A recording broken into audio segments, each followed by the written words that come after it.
نعم.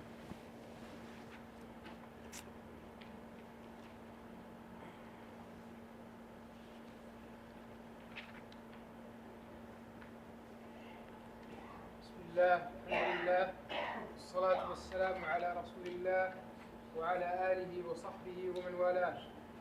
قال الإمام البغوي رحمه الله تعالى: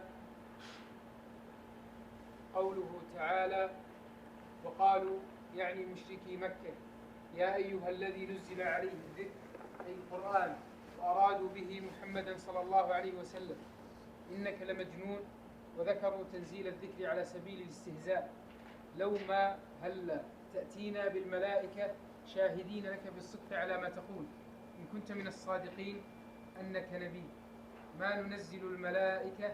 قرأ أهل الكوفة غير أبي بكر بنونين الملائكة نصب، وقرأ أبو بكر بالتاء وضمها وفتح الزاي الملائكة الملائكة رفع، وقرأ الباقون بالتاء وفتحها وفتح الزاي الملائكة رفع.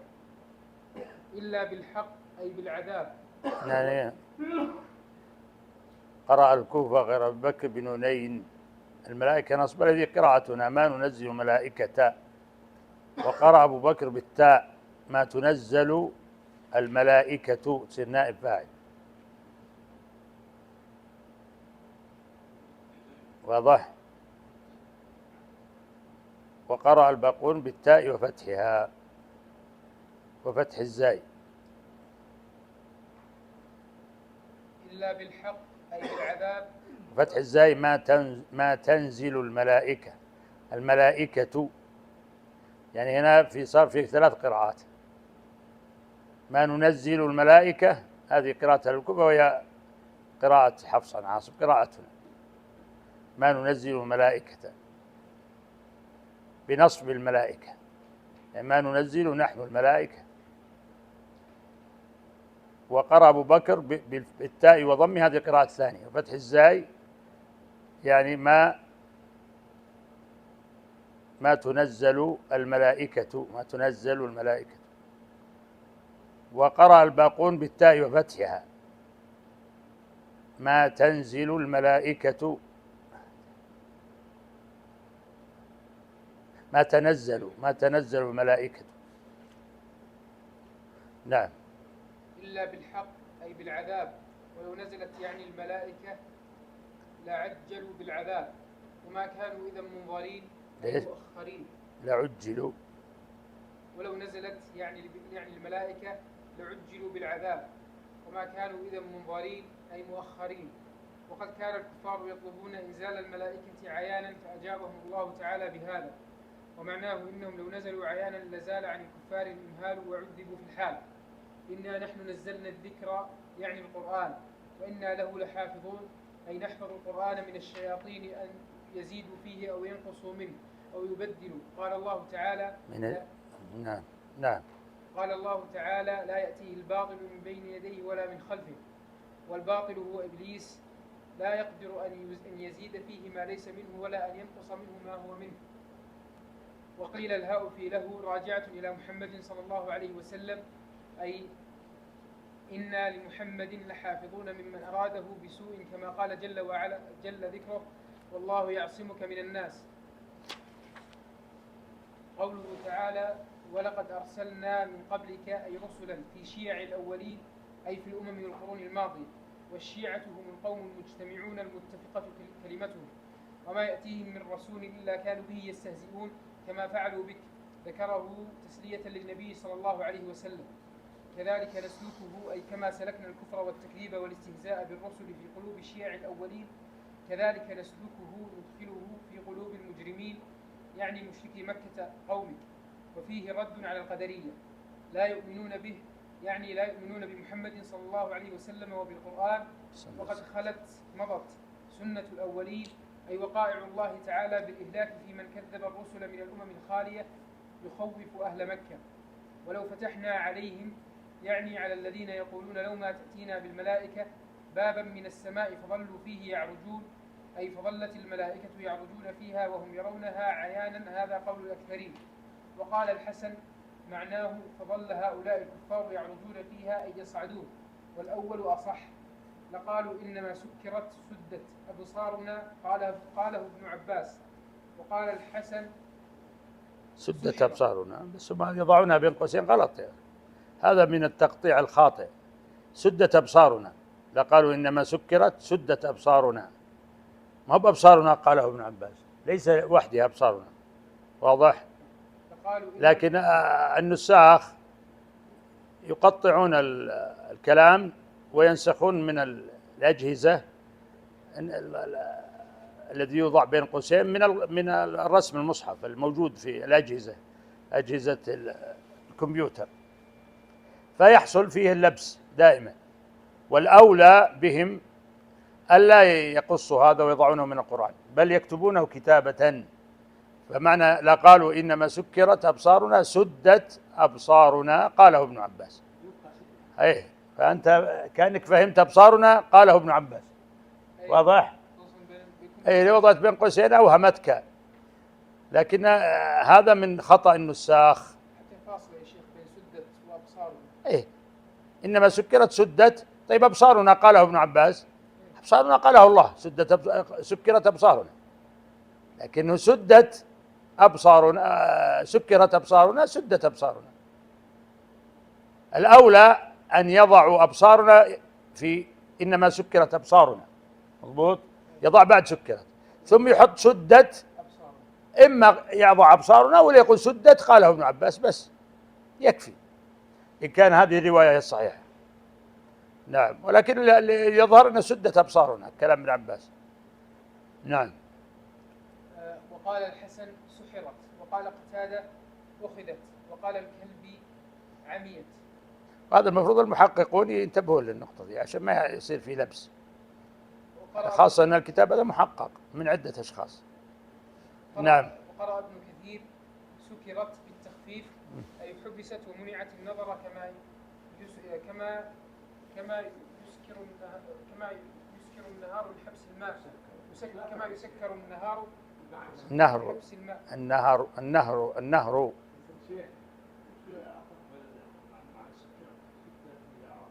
سدت سيأتيك لا تستعجل. نعم. بل نحن قوم مسحورون، أي عمل فينا السحر فسحرنا محمد صلى الله عليه وسلم. نعم، إلى هنا وقفنا.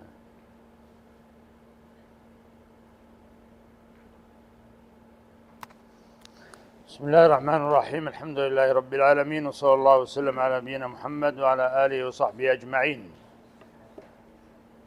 اللهم علمنا ما ينفعنا وانفعنا بما علمتنا وزدنا علما يا رب العالمين. سبحانك لا علم لنا إلا ما علمتنا إنك أنت العليم الحكيم. يقول الله عز وجل: وقالوا يا أيها الذي نزل عليه الذكر إنك لمجنون لو ما تأتينا بالملائكة إن كنت من الصادقين.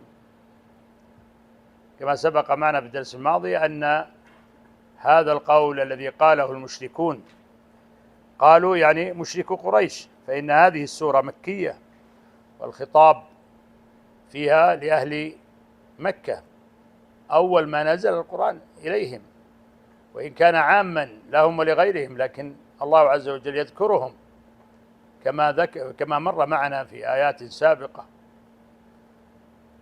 بأن المقصود كفار قريش.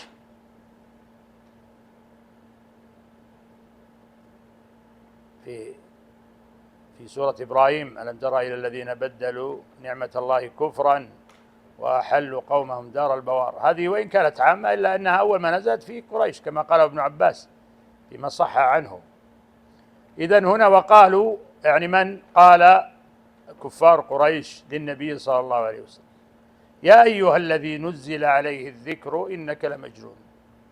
نزل عليه الذكر، فوصفوا أن القرآن بالذكر وهو الحق فإنه ذكر. قد قالوا أيضا: أنزل عليه الذكر من بيننا، والذكر من أسماء القرآن. ولكن هذا القول الذي قالوه هل هو على سبيل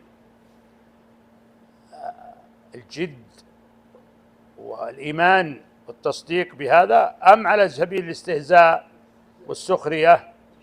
بل هو على سبيل الاستهزاء والسخرية، فإنهم ما قالوا هذا القول إيمانا ولا صدقا ولا تصديقا بأنه نزل عليه الذكر، وإن استيقنت أنفسهم به، لكنهم أرادوا بهذا أن يستهزئوا بالرسول صلى الله عليه وسلم. وقد سبق معنا في الدرس الماضي أنهم يعني يشبهون ويأتون بالشبه على الناس بأن النبي صلى الله عليه وسلم به مس، وأنه مجنون، وأنه يأتيه الرئي، ويأتيه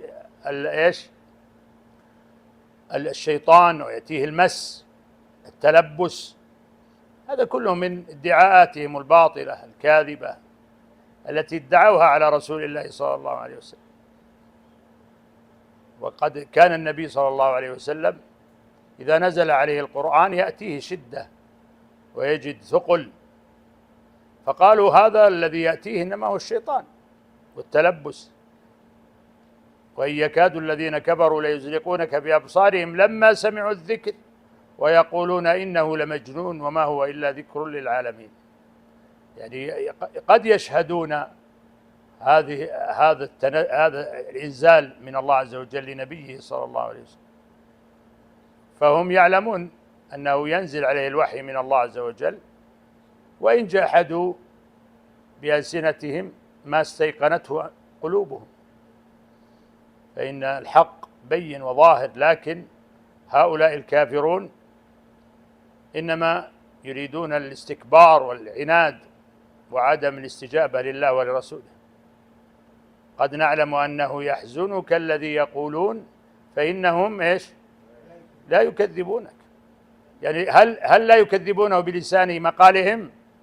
لا يكذبونه، لكن الرسول صلى الله عليه وسلم الله عز وجل يسلي ويسري عن نبيه بأنهم وإن قالوه بألسنتهم فإنهم لا يكذبونك في قرارة أنفسهم، فهم يعلمون أنك مرسل من عند الله وأنه الحق من الله، وما يمنعهم من ذلك إلا الحسد أو الاستكبار أو التعصب للآباء، كما سبق معنا في الدرس الماضي من أن أبا جهل لما سئل هذا الذي ينزل على القرآن حق وأنه مرسل من عند الله قال نعم، يعني نعلم أنه مرسل من عند الله، ولكن بنو هاشم أطعموا فأطعمنا وسقوا فسقينا، حتى إذا تجاثينا على الركب وكنا كفرسي رهان يقولون منا نبي فمن أين لنا أن نأتي بنبي، وهو يعني يريد أن يسبقهم ولا يسبقوه.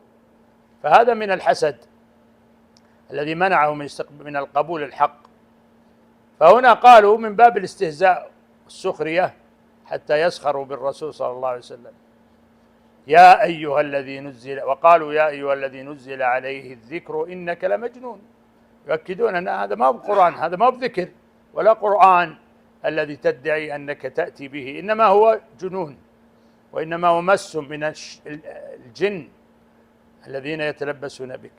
هكذا أرادوا أن يصرفوا الناس عن قبول الحق، وأن يلبسوا على الناس أن هذا الذي يأتي النبي صلى الله عليه وسلم من القرآن إنما هو جنون.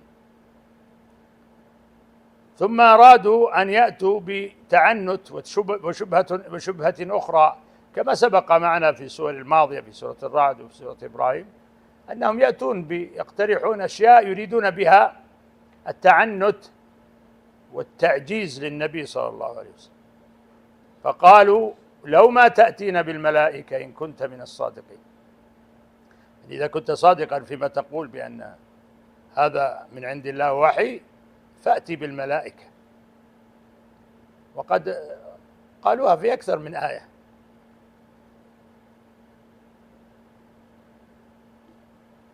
كما قال الله عز وجل فلعلك تارك بعض ما يوحى إليك وضائق به صدرك أن يقولوا لولا أنزل عليه كنز أو جاء معه ملك إنما أنت نذير والله على كل شيء وكيل. وهم بهذا يشابهون من سبقهم، كما أخبر الله عز وجل أن الكافرين يشبه بعضهم بعضا في القول مقابلة الرسل تشابهت قلوبهم، كما قال جل وعلا: أتواصوا به بل هم قوم طاغون. كأنهم يوصي بعضهم بعضا جيلا بعد جيل وقبيلا بعد قبيل، لكن الكفر ملة واحدة، والقلوب الكافرة المعاندة تتشابه، كما أخبر الله عز وجل: تشابهت قلوبهم. فمن سبقهم طلب الملائكة. فهذا فرعون قال لموسى عليه السلام، فلولا، ذكر الله عز وجل من خبره أنه أيضا طلب الملائكة، فقال: لولا ألقي عليه أسورة من ذهب أو جاء معه الملائكة مقترنين. يعني يريد أن يكذب موسى عليه السلام، مع أن ما أتاه الله من الآيات أنه لو كان معه كنوز وأموال فصدقناه على قوله، أو أنه يأتي بالملائكة، ينزل بالملائكة، تنزل الملائكة معه مقترنين معه لتصديقه.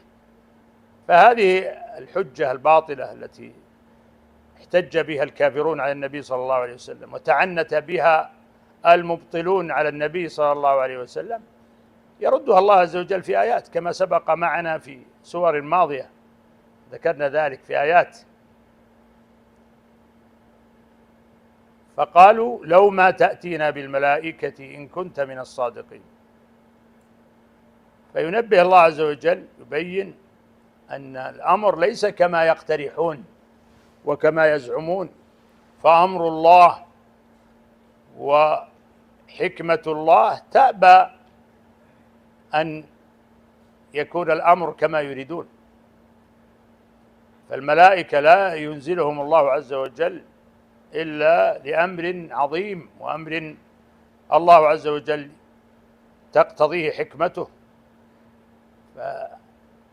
فيقول الله جل وعلا: ما ننزل الملائكة إلا بالحق، يعني أن الملائكة تنزل بأمر ربها، والله عز وجل اقتضت حكمته ألا تنزل.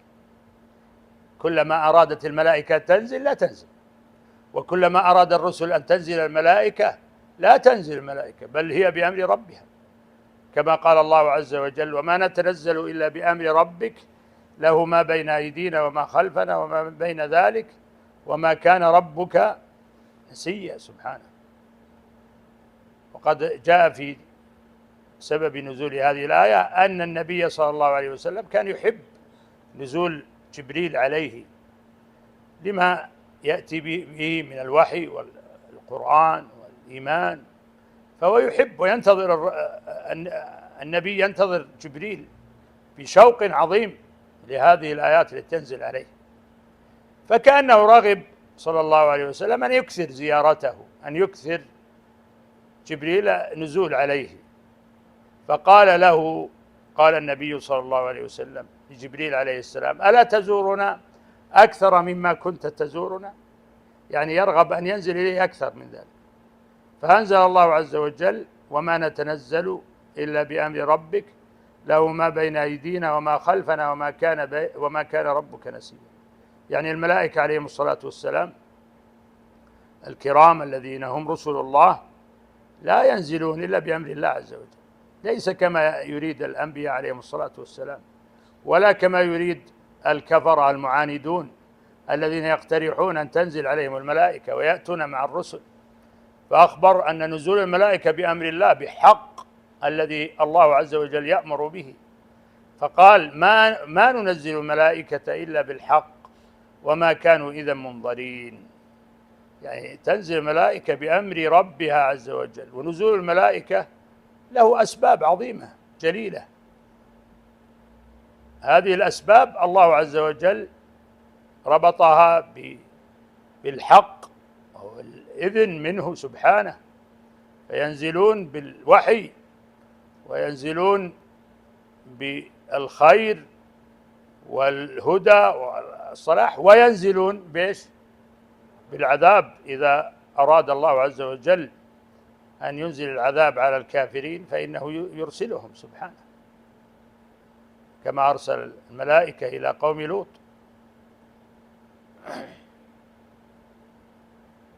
وجاءوا إلى إبراهيم أولا بالبشرى ثم ذهبوا إلى لوط عليه السلام على أشكال شبان مردان، فرغب فيهم وطمع فيهم قوم لوط يريدون الفاحشة، لكن لم يعلموا أنهم رسل الله حتى طمس الله أعينهم وأخذهم العذاب على أيدي هؤلاء الملائكة الكرام. فالملائكة تنزل بالحق وتنزل بأمر ربها سبحانه، ونزول الملائكة إما بالرسالة والوحي كما ينزل جبريل عليه السلام، أو بالخير والهدى كما تنزل الملائكة الكرام بين الأرض والسماء تتنزل. من نزول الملائكة التي تنزل تشهد الصلوات مع المؤمنين وترقى إلى ربها عز وجل، فتشهد للمؤمنين حينما يسألها ربها عز وجل، قال تركناهم وهم يصلون وأتيناهم وهم يصلون، يعني أنهم يأتون في وقت صلاة العصر وفي صلاة الفجر، يجتمعون الملائكة الليل وملائكة النهار في هذه الصلاة العظيمة، في هاتين الصلاتين العظيمتين، صلاة العصر وصلاة الفجر. فيا ويح من فرط فيهما وفرط في الصلاة، فإنه قد فرط في خير عظيم. فهذه الملائكة عليهم السلام ينزلون مثل هذا التنزل العظيم، وكذلك أخبر الله عز وجل أنهم ينزلون في الليالي العظيمة المباركة التي جعلها تكون في السنة كليلة القدر، فإن الله عز وجل ينزل الملائكة عليهم السلام في هذه الليلة المباركة الشريفة، فيقول الله عز وجل تنزل الملائكة والروح فيها بإذن ربهم من كل أمر سلام هي حتى مطلع الفجر.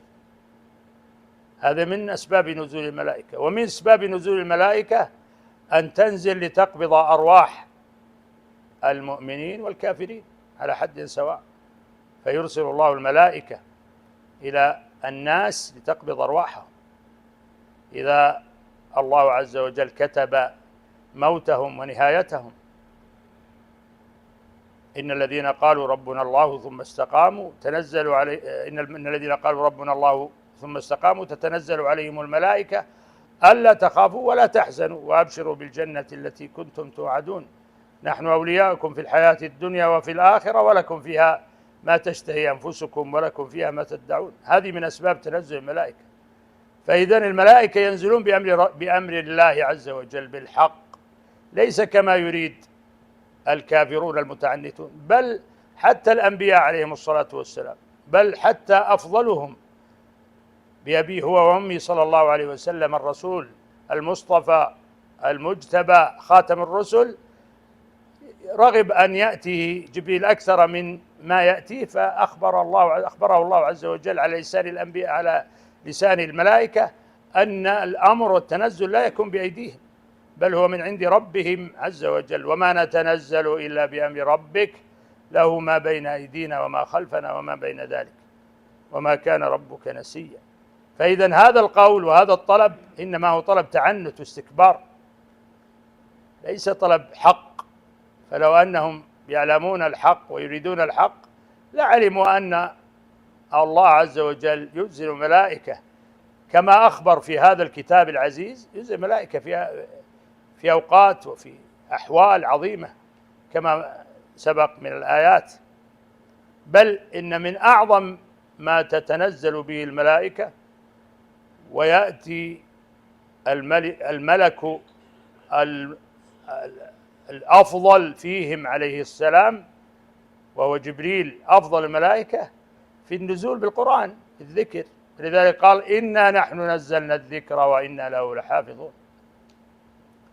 فالملائكة تنزل، نعم تنزل، وتنزل على الرسول، لكن تنزل بحيث لا ترونهم ليتم الأمر على وفق حكمة الله جل وعلا. فإن من حكمته أن يكون هذا الأمر خفيا عن الناس جميعا، ولذلك سماه الله عز وجل القرآن وحي، والوحي هو الإخبار على صفة الخفاء في اللغة. الله عز وجل يرسل جبريل عليه السلام إلى نبيه صلى الله عليه وسلم فينزل عليه بالقرآن والوحي، والناس من حولهم لا يشعرون ولا يدرون بأن هذا جبريل قد تنزل وجاء بالوحي من الله عز وجل على سبيل الخفاء. هكذا اقتضت حكمة الله عز وجل. لا تأتي الملائكة ليراها الناس، ولذلك الإيمان بالملائكة إيمان بالغيب، إيمان بالغيب، فأنت تؤمن بالملائكة الله عز وجل، ولا يتم الإيمان لك حتى تؤمن بملائكة الله عز وجل. هل رأيتهم؟ لا والله ما رأيتهم، بل لكن الله عز وجل أخبرنا عنهم فآمنا كما أخبرنا الله عز وجل في كتابه، وأخبرنا أعمالهم وأحوالهم، وأنهم يحضرون مجالس الذكر لله ملائكة سيارة يطوفون، حتى إذا مروا بمجلس ذكر قالوا هلموا إلى حاجتكم، فيطيفون بأهل الذكر والعلم والقرآن. هذه كلها المجالس العظيمة هذه تحضرها الملائكة. فهنيئا لمن كانت الملائكة تحضر معه وتجالسه وتشهد له عند ربه. هذا كله فضل عظيم يا إخواني، فينبغي أن نفرح بذلك. فبذلك فليفرحوا هو خير مما يجمعون، كما قال الله عز وجل. فقال الله عز وجل إنا نحن نزلنا الذكر، يعني القرآن، وإنا له لحافظون. وقال الكفار قبلها يا أيها الذي نزل عليه الذكر، فقال الله هنا أيضا إنا نحن نزلنا الذكر. فهم يستهزئون في الآية الأولى، والله يثبت الحق في الآية التالية، فيقول إنا نحن نزلنا الذكر. نعم نحن نزلنا الذكر، أنتم تقولونه على سبيل الاستهزاء وتهزؤون وتريدون أن تهزأوا برسول الله صلى الله عليه وسلم، وهو الحق الذي نحن نزلناه، وبالحق أنزلناه، وبالحق نزل. سبحان ربي، الله عز وجل أنزله بالحق هذا القرآن، إنا نحن نزلنا الذكر وإنا له لحافظون. وهذه الآية العظيمة يجب أن نقف عندها قليلا، لأنها آية عظيمة اشتملت على معاني جليلة ودروس بليغة ونعم وآلاء من الله جسيمة يفرح بها المؤمنون. يعني هذا الكتاب العظيم الذي أنزله الله عز وجل، وهذا الذكر الحكيم الذي أنزله الله عز وجل، من فضل الله عز وجل علينا وإحسانه بنا وكرمه بعباده أن تولى حفظه، فحفظه على مدار القرون والأزمان. يعني مضى على إنزاله أكثر من 1400 سنة، يعني 14 قرن مضت على إنزاله وأكثر، وهو يتلى غضا كما نزل. من الذي حفظه؟ إلا الله سبحانه وتعالى. هذا الحفظ حفظ عجيب سبحان الله، وكرم وفضل وإحسان من الله عز وجل لهذه الأمة، فقد خصها الله عز وجل بهذه الخصيصة العظيمة من خصائص كثيرة، فحفظ كتابها حفظا عظيما. ولذلك لا أحد يستطيع أن يزيد حرف في هذا الكتاب ولا ينقص. حفظه الله عز وجل في صدور الذين أوتوا العلم، يحفظونه ويتلونه عن ظهر قلب، كما قال الله عز وجل بل هو آيات بينات في صدور الذين أوتوا العلم. وحفظه الله عز وجل في السطور، فإن الله عز وجل أخبر بحفظه في هذه الآية، فقيض الله عز وجل لحفظه رجالا أمناء، وعلى رأسهم أبو بكر الصديق رضي الله عنه، فإن أول من جمع القرآن هو رضي الله عنه وأرضاه.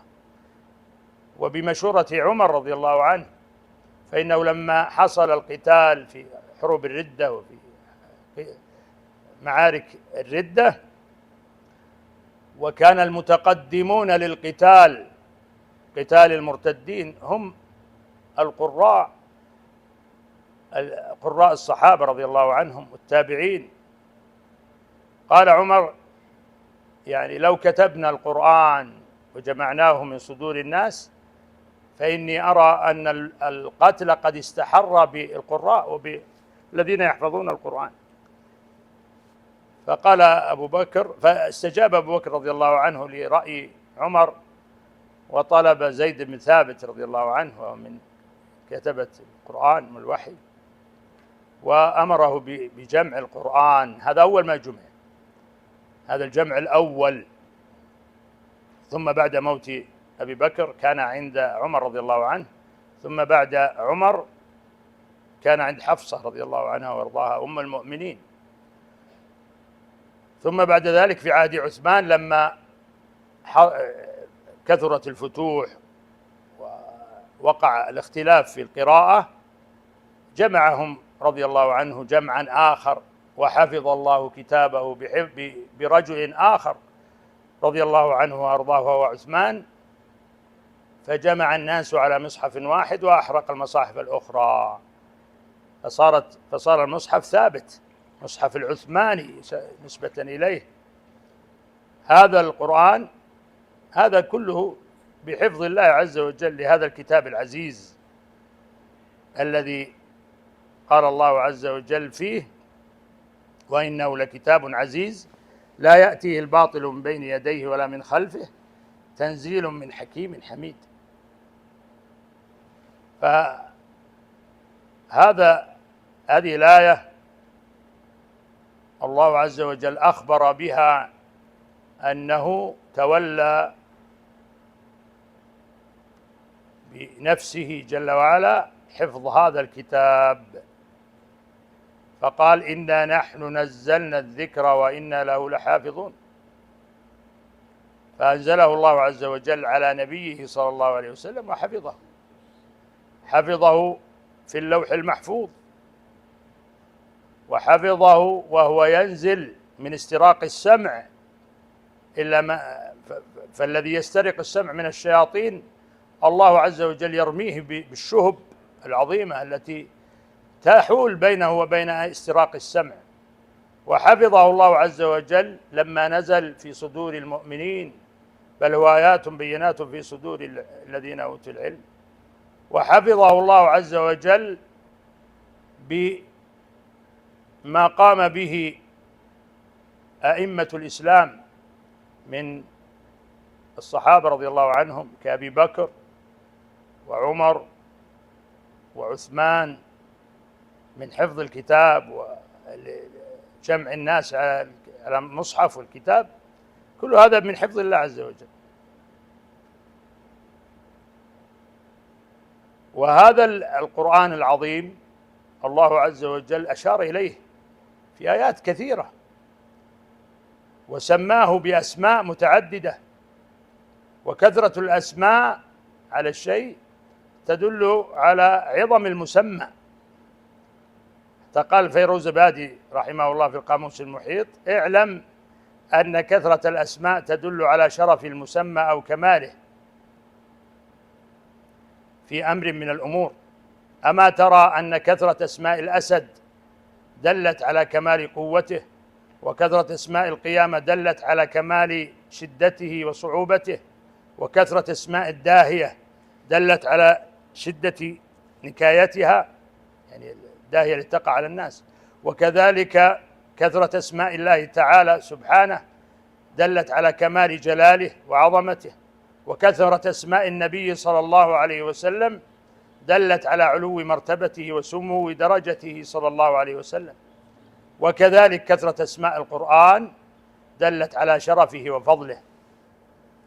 فسمى الله عز وجل القرآن عدة أسماء، فمنها أن سماه تنزيلا، وسماه كتابا، وسماه قرآنا، وسماه وحيا، وسماه نورا، وسماه فرقانا، وسماه روحا، وسماه ذكرا، إلى غير ذلك من أسماء كثيرة. أسماء القرآن في كتاب الله عز وجل. سماه تنزيلا كما في قوله تعالى: وإنه لتنزيل رب العالمين. وسماه كتابا كما في قوله تعالى: ما كنت تدري ما الكتاب ولا الإيمان. وسماه قرآنا كما في قوله تعالى: وقرآنا فرقناه لتقرأه على الناس على مكث. وسماه وحيا لقوله جل وعلا أتل ما أوحي إليك من كتاب ربك، وقول الله عز وجل قل إنما أنذركم بالوحي. وسماه نورا في قوله تعالى فآمنوا بالله ورسوله والنور الذي أنزلنا. وسماه فرقانا كما في قوله تعالى تبارك الذي نزل فرقان على عبده ليكون للعالمين نذيرا. وسماه روحا كما في قوله تعالى وكذلك أوحينا إليك روحا من أمرنا. وسماه ذكرا كما في قوله تعالى إن الذين كفروا بالذكر لما جاءهم وإنه لكتاب عزيز لا يأتيه الباطل من بين يديه ولا من خلفه تنزيل من حكيم حميد. هذه كلها أسماء للقرآن. هنا في هذه الآية إنا نحن نزلنا الذكر. ومن أعجب ما سمعت أن جاهلا من هؤلاء الذين يقولون على الله بلا علم قال إن القرآن لم يتعهد الله بحفظه، وإنما تعهد الله بحفظ الذكر. هذا من جهله وضلاله، وأنه يقول على الله بلا علم. وما أكثر ما الذين يقولون على الله اليوم بلا علم وينشر لهم هذه الأقوال، فهذه ينبغي أن نتنبه لها. فالله عز وجل سمى القرآن ذكرا وسماه قرآنا كما في هذه الآية إنا نحن نزلنا الذكر وإنا له لحافظون. وقول الله عز وجل إن الذين كفروا بالذكر لما جاءهم وإنه لكتاب عزيز. الذكر لما جاء وإنه الضمير يعود إلى الذكر. لكتاب عزيز لا يأتيه الباطل من بين يديه ولا من خلفه تنزيل من حكيم حميد. وهذه الآية فيها الضمير هنا وإنا له لحافظون. اختلف المفسرون فيها على قولين، قيل أنه يعود إلى الرسول صلى الله عليه وسلم إنا نحن نزلنا الذكر وإنا له أي للرسول صلى الله عليه وسلم لحافظون. وهذا القول مرجوح، بل الراجح هو أن الضمير يعود إلى القرآن الذكر وليس إلى الرسول صلى الله عليه وسلم، مع أن الله عز وجل قد حفظ رسولنا صلى الله عليه وسلم كما قال جل وعلا والله يعصمك من الناس. لكن هنا في هذه الآية المقصود الضمير يعود على الذكر إنا نحن نزلنا الذكر وإنا له لحافظون.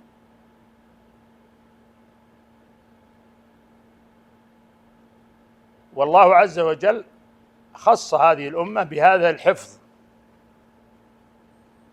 الحفظ فحفظ كتابها. أما الأمم السابقة فإنه أوكل حفظ الكتاب إلى الأحبار والعلماء، فقال جل وعلا إنا أنزلنا التوراة فيها هدى ونور يحكم بها النبيون الذين أسلموا للذين هادوا والربانيون والأحبار بما استحفظوا من كتاب الله وكانوا عليه شهداء.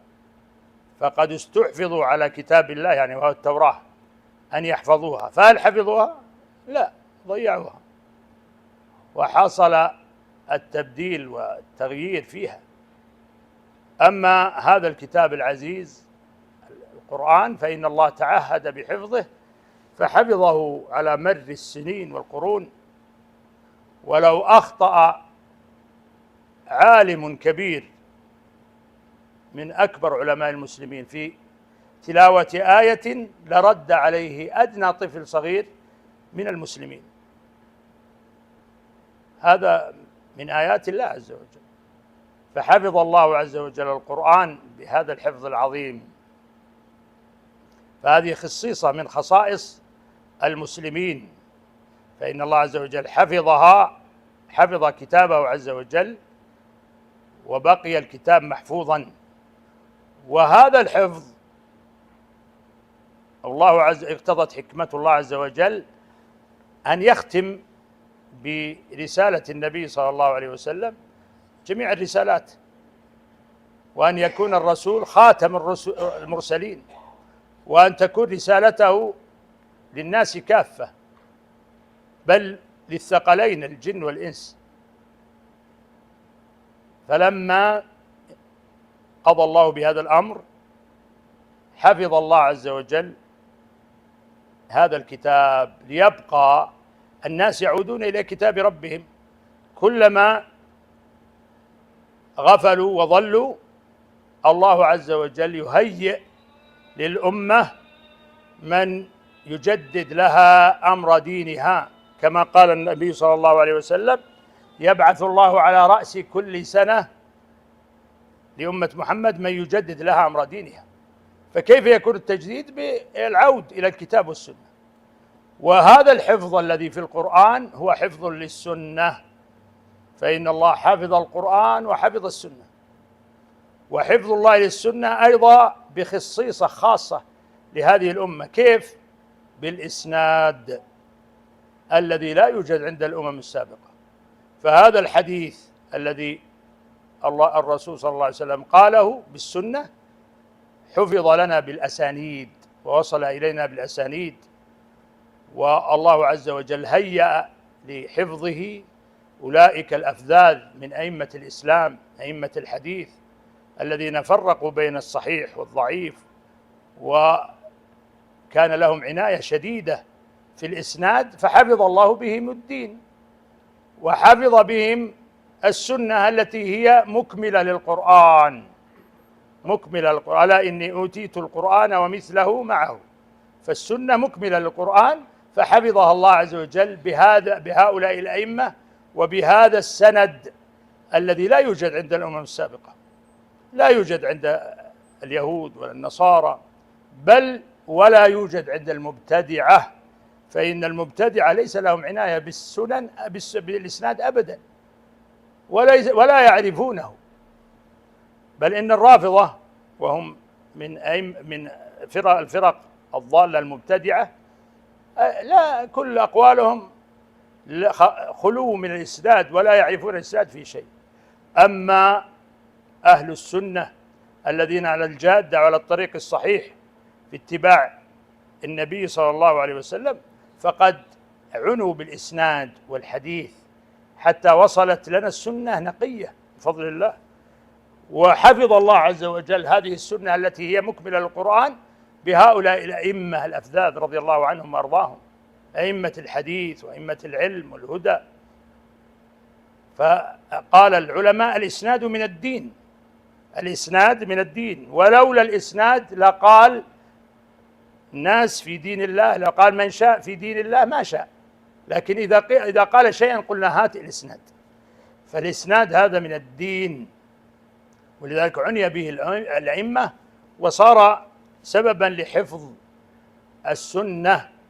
وقد قال النبي صلى الله عليه وسلم: رحم الله امرأ سمع مقالتي فوعاها فأداها لمن لم يسمعها ويؤداها كما سمعها. النبي صلى الله عليه وسلم دعا لمن نقل عنه بدقة وباهتمام، ولذلك الصحابة رضي الله عنهم كانوا يعني في نقلهم حديث النبي صلى الله عليه وسلم يتحرون الدقة، أو قال كذا أو فهم دقيقون في نقلهم. وحديث الرسول صلى الله عليه وسلم الذي حذر فيه من أن يكذب عليه أو يتقول عليه، فقال: من كذب علي متعمدا فليتبوأ مقعده من النار، رواه الجموع عن الجموع، فكان حديثا متواترا. فلماذا؟ لأنهم يروونه للاهتمام بأمر النقل عن رسول الله صلى الله عليه وسلم، فيحرصون شد الحرص على أن يقولوا وأن يبلغوا عن رسول الله صلى الله عليه وسلم كما قال.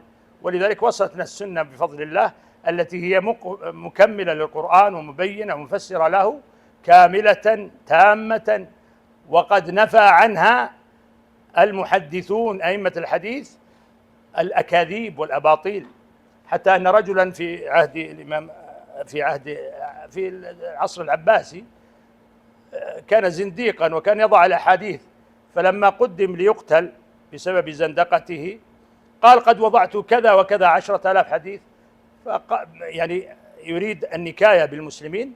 فقال الخليفة: لها أئمة الحديث، الإمام أحمد ويحيى بن معين، أئمة الحديث يغربلونها ويظهرون الحديث الباطل المكذوب على رسول الله صلى الله عليه وسلم. فالحمد لله على نعمة الله عز وجل، فقد حفظ الله القرآن وحفظ السنة، ولما ختم الله الرسالات حفظ الله هذا الكتاب، ثم جعل أئمة الدين وأئمة الهدى يعيدون الناس إلى كتاب الله وسنة رسوله صلى الله عليه وسلم إلى قيام الساعة، يجددون لهم الدين إذا اندرست معالمه كما أخبر الرسول صلى الله عليه وسلم. ونقف على هذه الآية، وبالله التوفيق، وصلى الله وسلم على نبينا محمد. ولقد أرسلنا من قبلك في شيع الأولين.